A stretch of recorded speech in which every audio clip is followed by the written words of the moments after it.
Hello. Today, we want to deeply meditate on the words of Joshua chapter 6, which covers the fall of Jericho, the first gateway to the conquest of Canaan and an impregnable fortress that seemed impossible to overcome by human strength. When the Israelites crossed the Jordan River and entered the land of Canaan, the first reality blocking their path was the tightly shut city of Jericho. The Bible records that Jericho was tightly shut because of the Israelites, and no one went out or came in. This symbolizes the massive wall of resistance that the world builds against God's people. In our lives, we have such Jerichos, doors that do not open no matter how hard we try, situations that seem utterly unchangeable, and walls of fear that overwhelm us. At this time, God presents an incomprehensible strategy to Joshua. It was not to prepare the latest siege weapons or build ladders to scale the walls. It was for all the soldiers to march around the city once a day for 6 days, and on the seventh day, to march around it 7 times. And the most decisive command was this: do not give a war cry, do not raise your voices, do not say a word. This march of silence was the core spiritual training in the fall of Jericho. As they marched around the city, the Israelites likely heard the mocking voices of the people of Jericho from atop the walls. What are they doing? Does marching around a city make the walls collapse? Such doubts might have arisen even from within. But God told them to keep their mouths shut. Why? It was to prevent our words from interfering with God's work. It means to stop words of complaint, words of doubt, and negative judgments based on our experience, and to focus solely on God's promise. True faith begins in the silence of lowering our own voices and listening to God's voice. When it seemed like nothing was happening for 6 days, the Israelites marched with patience. Even in a situation where not a single crack appeared in the wall, they silently obeyed, putting the Ark of the Covenant in front. This was not just walking. It was a process of trusting with their whole bodies the promise that God has already given the victory. Finally, on the 7th day, after completing 7 marches, a great shout erupted from the people along with the blast of the trumpets. That shout was not a plea for the walls to fall, but a proclamation of victory praising the God who had already brought them down. At that moment, the ironclad walls of Jericho collapsed to their foundations. The walls did not fall from the outside in. They sank right where they stood by the supernatural power of God. This great victory perfectly foreshadows the victory of Jesus Christ, our Savior, who was to come. The strongholds of sin and death that imprisoned humanity can never be destroyed by human moral effort or philosophy. However, when Jesus walked toward death through the way of the cross, a way that seems foolish to the world, and cried out, "It is finished," at the last moment, all the walls of despair that imprisoned us were torn down. The gospel does not demand that we tear down the walls. It invites us to believe in Jesus, who has already triumphed, and to silently follow his footsteps in faith. What is the Jericho blocking your life today? Is it financial lack, a broken relationship, or an addiction and sin problem that hasn't been resolved for a long time? Today, the Lord says to us, "Be still before me, and continue to walk the path I have commanded." Even if the situation still looks fortified and nothing seems to be changing, God is already shaking the foundations of the walls beneath every step you take in faith. Lower your voice and expect the power of the Lord. When the trumpet of victory sounds in your life before long, give a shout of faith. God will make all your Jerichos into level ground.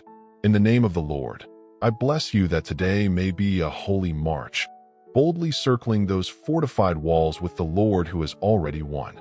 Heavenly Father, we see the image of Israel, who walked in silence and obedience to your command even before the impregnable walls of Jericho.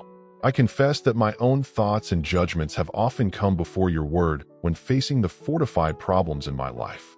Let me now stop the complaints and doubts of my lips and quietly look to you, trusting in your promise.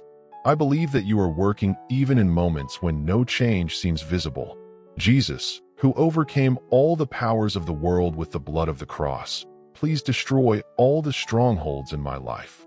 Tear down the walls of fear and let me taste the true freedom and victory that you provide. At the final moment, let me be a witness who shouts in faith and proclaims your glory. I pray in the name of Jesus Christ, our eternal victor. Amen. Now Jericho was tightly shut because of the Israelites. No one went out and no one came in.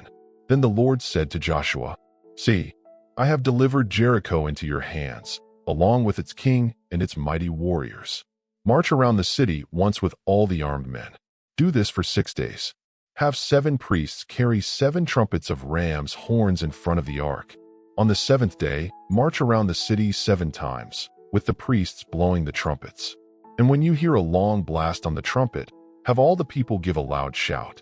Then the wall of the city will collapse in its place, and the people will go up, every man straight ahead." So Joshua son of Nun called the priests and said to them, "Take up the ark of the covenant, and have 7 priests carry 7 trumpets in front of the ark of the Lord."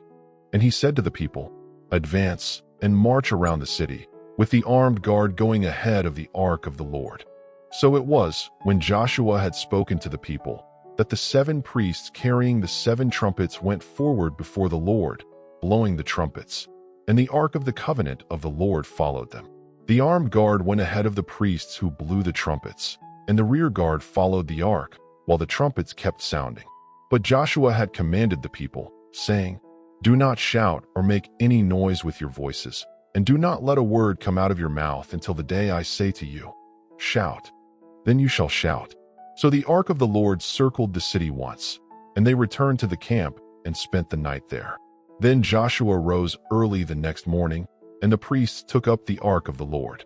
The 7 priests carrying the 7 trumpets went forward, walking and blowing the trumpets, and the armed men went before them, while the rear guard followed the ark of the Lord.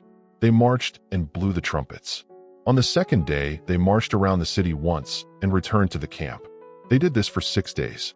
On the 7th day, they rose early at dawn and marched around the city in the same manner 7 times.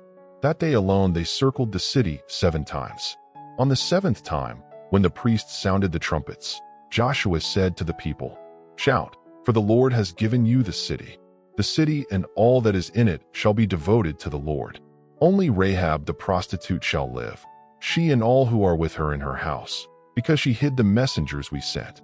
But keep yourselves from the things devoted to destruction, lest you take any of them and bring trouble upon the camp of Israel. All the silver and gold, and the articles of bronze and iron, are holy to the Lord and must go into his treasury."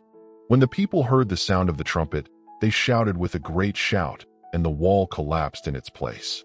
So every man charged straight in, and they captured the city. They devoted the city to destruction, men and women, young and old, cattle, sheep, and donkeys, by the sword. Then Joshua said to the 2 men who had spied out the land, "Go into the house of the prostitute and bring her out, along with all who belong to her, just as you swore to her."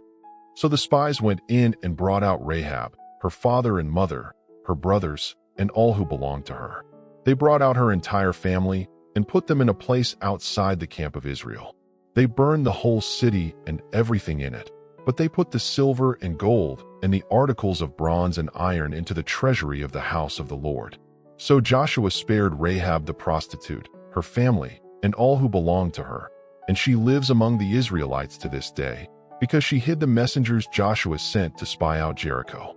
At that time Joshua pronounced this solemn oath, "Cursed before the Lord is the one who rises up and rebuilds this city, Jericho. At the cost of his firstborn he will lay its foundations. At the cost of his youngest he will set up its gates." So the Lord was with Joshua, and his fame spread throughout the land.